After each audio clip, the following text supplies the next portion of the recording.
Welcome to Penrose Learning, where we make understanding easy. In this video, I will explain how to use Display File step by step. Open your app, select the Display File option, and choose the file you want to edit. Use the toolbar to add fields, set sizes, and change labels for clarity.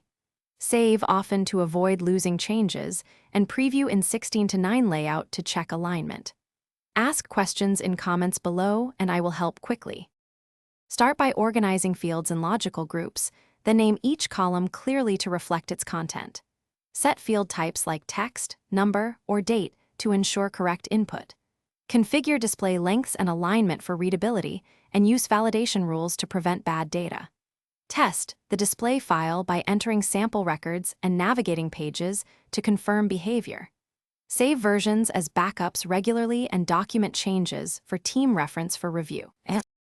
Quick ad break. If this guide helps, please subscribe and like the video to support future tutorials. Quick recommendation. Musical notes bring your space to life with the Echo Dot smart speaker.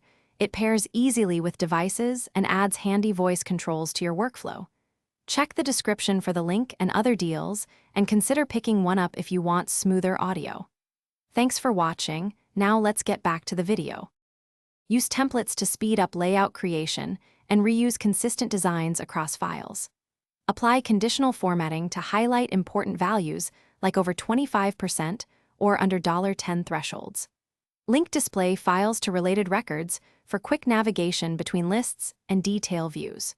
Run performance checks regularly to ensure files load quickly and optimize queries if needed and monitor errors. Train users on common workflows and keep a change log to track edits.